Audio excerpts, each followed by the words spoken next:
Saïdia, c'est Gérald, le fondateur de Tom. Tu aimes nos podcasts, tu ne peux plus t'en passer. Je sais, moi aussi.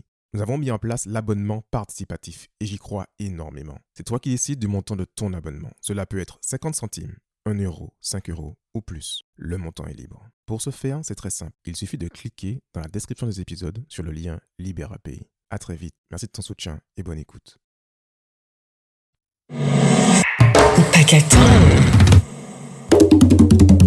Hello tout le monde, bienvenue dans le podcast Parlement Ultramarin qui analyse l'activité de nos élus. On a voté pour eux, ils sont là grâce à nous. Mais que font-ils pour nous ? La séance est ouverte. Bonjour à tous, la séance est ouverte. Bonjour à tous et bienvenue dans ce nouvel épisode de Parlement Ultramarin. Ce mois-ci, on va aborder un sujet qui fâche beaucoup, surtout aux Antilles.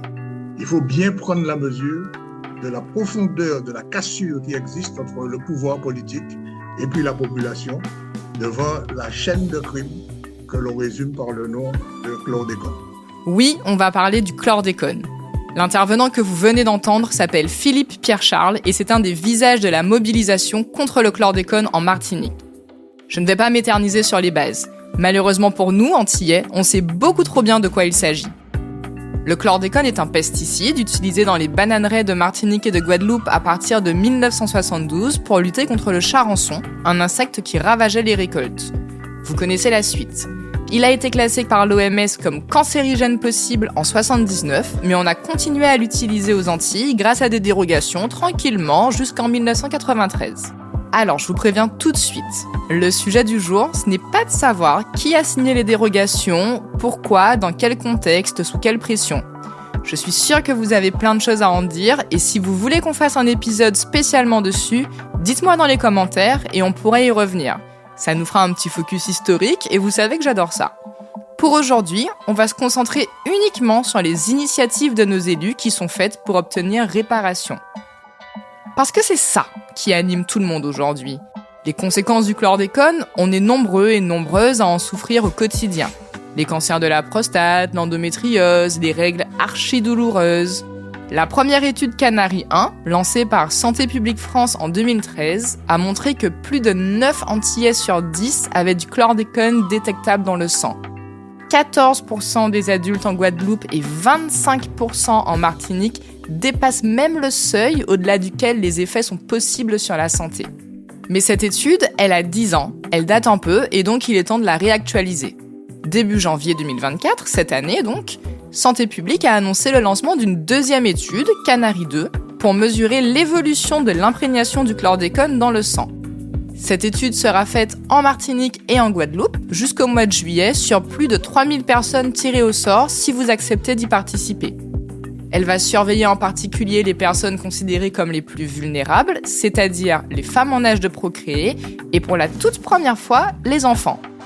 Il y aura aussi un focus sur les corps de métier qui sont les plus exposés au chlordécone, type les pêcheurs et les agriculteurs. Alors évidemment, c'est une étude, ça prend du temps et les résultats ne seront pas disponibles avant fin 2025, début 2026.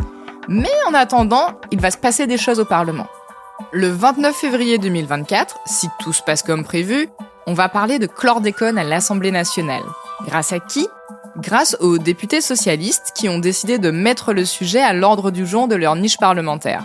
Je vous rappelle rapidement le principe de la niche parlementaire. C'est un jour réservé à un groupe de l'Assemblée où ils décident du sujet des discussions et des textes qui seront soumis au vote. Parmi les propositions socialistes, donc, il y en a une pour reconnaître la responsabilité de l'État dans le scandale du chlordécone. Le texte est porté par le député guadeloupéen Élie Califère et il comprend 3 grands points. Primo, la reconnaissance par la représentation nationale de la responsabilité de l'État. Les députés partent du principe que c'est l'État qui a signé les dérogations pour continuer à utiliser le chlordécone alors qu'il savait qu'il y avait un risque pour la santé, et donc il doit être tenu pour responsable. Deuxio, il y a un droit à l'indemnisation des victimes et leurs ayants droit. Concrètement, les députés veulent que les critères qui permettent de reconnaître le cancer de la prostate comme maladie professionnelle soient élargis pour englober plus de personnes. Je ne sais pas si vous avez tout suivi dans ce processus de reconnaissance des maladies professionnelles, alors je vais refaire un petit point. En décembre 2021, il y a eu un décret pour reconnaître les cancers de la prostate liés à l'utilisation du chlordécone comme maladie professionnelle. C'est quelque chose qui était très demandé par les associations et par les élus, et au moment de l'annonce, tout le monde était assez satisfait.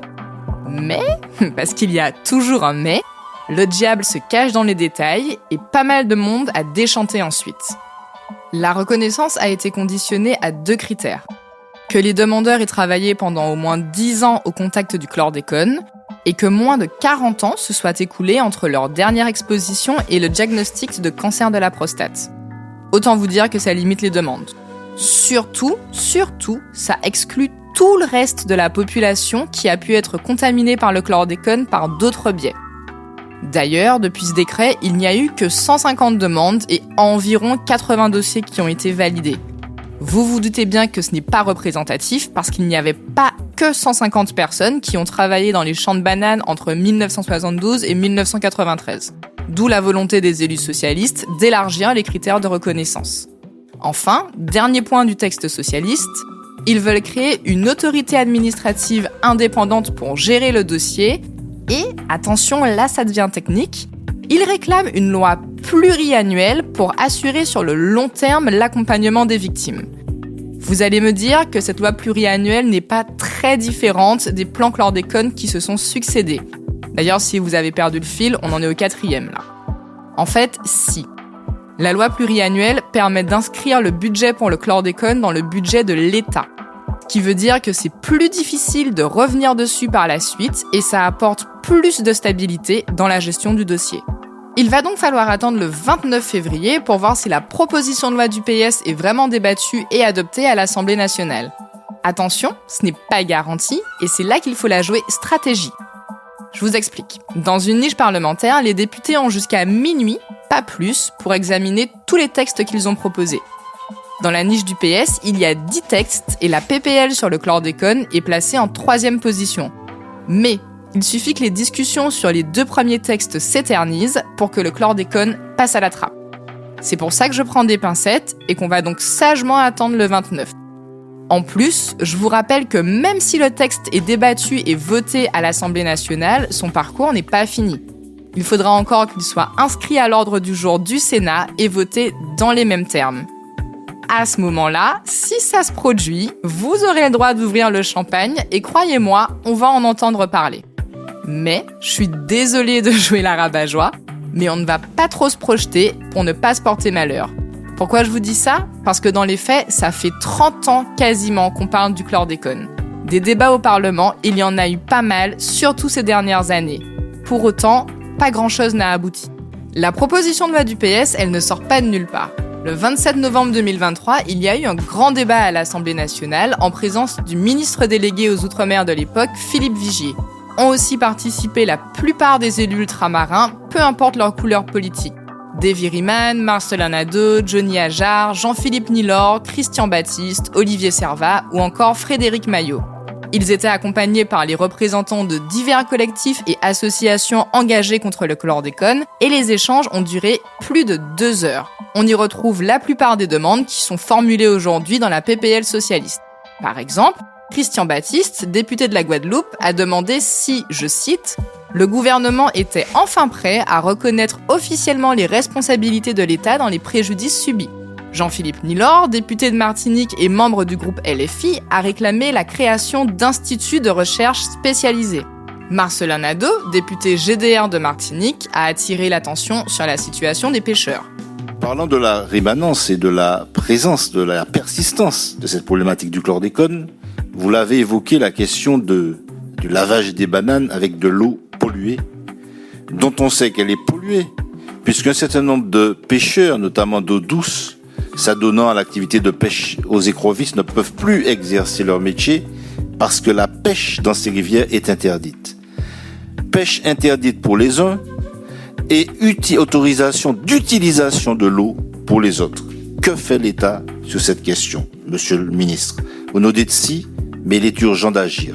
Donc, quelles sont les modalités de votre action, très concrètement, très précisément, et essayez autant que possible de nous donner des éléments de calendrier. Il y a aussi eu la question de la dépollution des sols que les élus ont abordée, Et pour finir, je vous mets un dernier extrait, pas totalement choisi par hasard, qui porte sur le plan juridique. Malgré la reconnaissance de la négligence fautive de l'État par les juridictions, malgré la réalité publique, visible et durable des conséquences de cet empoisonnement, la justice censée rendre justice à travers un droit pénal strict et froid décide d'un non-lieu pour prescription tout en reconnaissant l'existence d'une catastrophe sanitaire. Un crime avéré et des coupables connus et nommés mais pas de sanction, une justice impuissante. Au fond, incapable de rendre justice, faisant un seul constat, un code pénal imparfait. Acceptez-vous de mettre en place un processus juridique sécurisé permettant de modifier le code pénal et donc de déroger au droit commun afin de modifier les règles de prescription applicables à ce type de scandale, notamment sanitaire? Ça, c'était le député de Martinique, Johnny Ajar. Il faut savoir que ce débat à l'Assemblée nationale est intervenu 10 mois après le non-lieu définitif rendu par la justice dans l'enquête sur l'empoisonnement au chlordécone. Le non-lieu a été justifié au motif que les juges ne pouvaient pas, je cite, « caractériser une infraction pénale » car le lien de causalité entre les maladies et le chlordécone ne pouvait pas être établi au moment des faits au regard de l'état des connaissances techniques ou scientifiques. En gros, la justice a reconnu qu'il s'agissait d'un scandale sanitaire, mais elle ne peut pas prononcer de peine parce qu'au regard du droit, les preuves ne sont pas concluantes. D'où le fait que les députés demandent une dérogation au droit commun. Sur ce point, autant vous dire que le gouvernement a esquivé. Il n'a pas esquivé, a dit Philippe Vigier, mais je vous laisse vous faire votre avis. Ce n'est pas une ficelle. Ce n'est pas d'éviter votre question. Comprenez bien que pouvoir législatif, pouvoir judiciaire sont séparés et la justice est indépendante. Et je ne peux pas me permettre de commenter une décision de justice. Philippe Vigier assure quand même que, décision de justice ou pas, l'État était au rendez-vous. On l'écoute.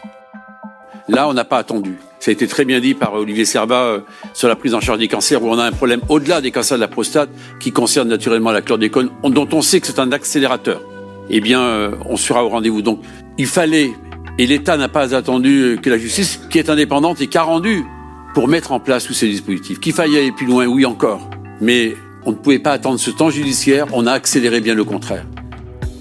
J'ai choisi de vous détailler ce débat parce que c'était un moment important et qui montre assez bien l'engagement de nos élus sur ce sujet. Mais il faut savoir que c'est pas non plus la seule initiative qui a été menée, sous cette législature en tout cas. En 2023, une sénatrice LR et non ultramarine a présenté un rapport sur l'actualisation des données scientifiques de l'impact du chlordécone. Ensuite, en juillet, les députés Marcellin Nadeau et Élie Califert ont chacun, parce qu'ils ne sont pas dans le même groupe politique, présenté une proposition de loi pour reconnaître la responsabilité de l'État. Encore et toujours. À chaque fois, le texte a été renvoyé devant la Commission des affaires sociales. Et depuis, il patiente sagement en attendant d'être mis à l'ordre du jour. Voilà, ça c'était pour les propositions de cette législature, mais il faut savoir qu'il y en a eu d'autres par le passé. En 2019, par exemple, Serge Letchimy, qui était alors député de la Martinique, a été à l'origine d'une commission d'enquête sur le chlordécone. Il y a eu énormément de travail et de recommandations, mais pour lui, la réponse de l'État est restée insuffisante et les recommandations de la commission n'ont pas été assez suivies. Tout ça nous ramène à la question première de cet épisode qui était « Quand est-ce qu'on concrétise sur le chlordécone ?» On va être honnête, il faut reconnaître que sous la présidence d'Emmanuel Macron, il y a eu plus d'avancées de l'État que sur les 30 dernières années. Pour le raconter, on va se repasser Philippe Vigier qui a pris soin de rappeler le principal progrès le 27 novembre. C'est le président de la République qui, en 2018, le premier, a acté la responsabilité de l'État. Il a acté la responsabilité de l'État lors d'un discours au Morne Rouge, et je le cite, « La pollution à la chlordécone est un scandale environnemental dont souffrent la Martinique et la Guadeloupe depuis 40 ans. » Tout cela, c'est le fruit d'une époque qui est désormais révolue, et il faut bien le dire, la conscience environnementale était moindre qu'aujourd'hui, ce fut aussi le fruit d'un aveuglement collectif.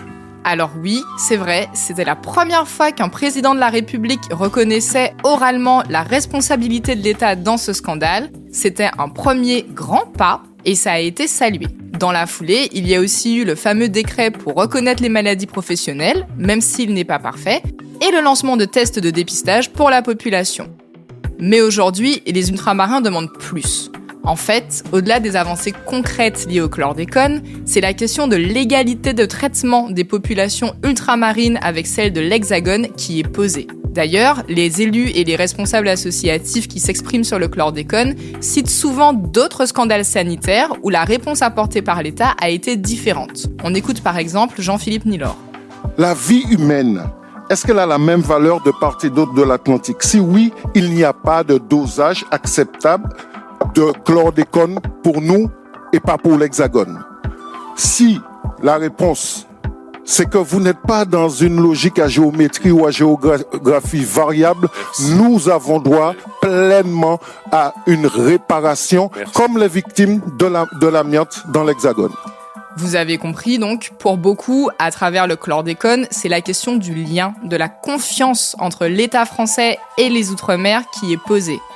En l'état actuel des choses, on ne peut pas dire que la confiance est à son meilleur niveau. Allez, on va s'arrêter là pour aujourd'hui et je vous donne rendez-vous le mois prochain pour un nouvel épisode. Qui sait, peut-être que d'ici là, je pourrais vous dire que l'Assemblée nationale a voté la responsabilité de l'État dans le scandale du chlordécone et on aura fait un petit pas. Et voilà, c'est tout pour aujourd'hui, la séance est suspendue. N'hésitez pas à nous faire des retours sur les réseaux, à nous mettre 5 étoiles et à partager autour de vous pour faire entendre les voix ultramarines. Au paquet